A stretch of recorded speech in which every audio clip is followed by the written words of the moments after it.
నమస్తే నేను Chandana welcome to great Andhra special story. కూటమి 10 నెలల పాలనపై వైసీపీ విజయ ఢంకా మోగించింది. అన్నింటికంటే కాలం చాలా గొప్పదని మరోసారి వైసీపీ రాష్ట్ర వ్యాప్తంగా స్థానిక సంస్థలో నమోదు చేసుకున్న విజయాలు నిరూపించాయి.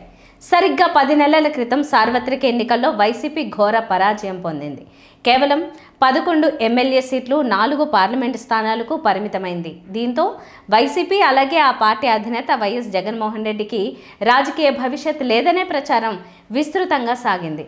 కాలం 10 నెలలు గిర్రున తిరిగింది.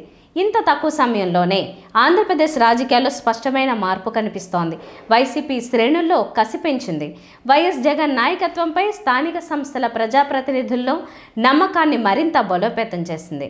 అందుకే రాష్ట్ర వ్యాప్తంగా వివిధ రకాలైన 50 స్థానిక సంస్థల సీట్లకు ఉప ఎన్నికలు జరగ్గా వాటిలో వైసీపీ ఏకంగా 39 గెలుపొంది కూటమికి భారీ షాక్ ఇచ్చింది. కడప జెడ్పీ చైర్మన్తో పాటు 18 ఎంపీపీలు, 12 వైస్ ఎంపీపీలు, 8 కోఆప్షన్ స్థానాల్లో వైసీపీ విజయ ఢంకా మోగించింది.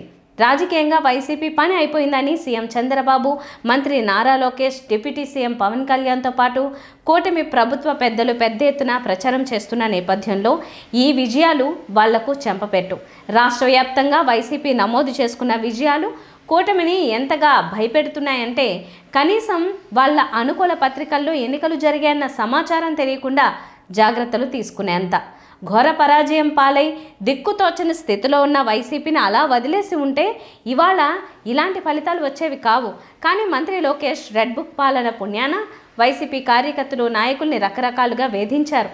ఇంకా కొన్ని చోట్ల వేధిస్తున్నారు. దీంతో కూటమిని గద్దెదింపడం, ఇదే సందర్భంలో జగన్ను అధికారంలోకి తెచ్చుకోవడం తమ అవసరంగా వైసీపీ శ్రేణులు పట్టుపట్టేలా చేసింది. వైసీపీ ద్వితీయ, తృతీయ నాయకత్వంలో పట్టుదలకు, కసికి ప్రతిబింబంగానే స్థానిక సంస్థల ఉప ఎన్నికల్లో వైసీపీ విజయాల్ని చూడాల్సి ఉంటుంది. కూటమి అధికారాన్ని అడ్డుపెట్టుకుని వైసీపీ ఎంపీటీసీలు, జెడ్పీటీసీలు, మున్సిపల్ కౌన్సిలర్లు ఎంతగా ప్రలోభపెట్టినా తలొగ్గకపోవడం ఆశ్చర్యం కలిగిస్తోంది. కూటమి బెదిరింపులకు భయపడేది లేదని, ఏదైతే అదవుతుందిలే అనే తెగింపు వాళ్లలో కనిపించింది.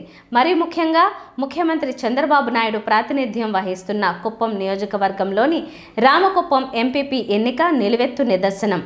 సీఎం సొంత నియోజకవర్గంలో రామకుప్పాన్ని దక్కించుకోకపోతే పరువు పోతుందని స్థానిక టీడీపీ నాయకులు ఎన్నో రకాలుగా వైసీపీ ఎంపీటీసీలు వాళ్ళ మనుషుల్ని ప్రలోభాలకు గురిచేశారు, తీవ్రంగా భయపెట్టారు. కానీ ఎంపీపీని నిజాయితీగా సొంతం చేసుకునే సంఖ్యాబలాన్ని సొంతం చేసుకోలేకపోయారు. చివరికి కోరం లేకుండానే టీడీపీ మద్దతుదారులే ఎంపీపీ పదవిని గెలుచుకున్నట్టు ఎన్నికల అధికారులు ప్రకటించారు. దీనిపై వైసీపీ న్యాయ పోరాటానికి సిద్ధమవుతోంది. తాజాగా వైసీపీ జరిపిన వీరోచిత పోరాటం మరో ఏడాదిలో స్థానిక సంస్థలకు ఎన్నికలను నిర్వహించాలా వద్దా అని సీఎం చంద్రబాబును భయపెట్టేలా ఉన్నాయి. ఒకవేళ మరో ఏడాదిలో స్థానిక సంస్థలకు ఎన్నికలు జరిగితే కూటమికి వైసీపీ చుక్కలు చూపడం ఖాయం. ఎందుకంటే భయం అంటే ఏంటో తెలియకుండా చేసిన ఘనత లోకేష్ రెడ్ బుక్కు దక్కింది. పిల్లిని ఇంట్లో వేసి కొడితే అదే పులిలా తిరగబడుతుందనే నానుణ్ణి వైసీపీ నాయకులు, కార్యకర్తలు గుర్తు చేస్తున్నారు. ఇప్పటికే ప్రజలు ప్రభుత్వంపై అసంతృప్తితో ఉన్నారు. కూటమి ప్రభుత్వం హామీలేవి అమలు చేయలేదనే కోపంతో ఉన్నారు. తమ అసంతృప్తిని వెల్లడించడానికి సిద్ధంగా ఉన్నారు. ఇకపై ప్రజలతో సంబంధం ఉండే ఏ ఎన్నికలు జరిగినా కూటమి భయపడాల్సిన దుస్థితిని కొని తెచ్చుకుంది.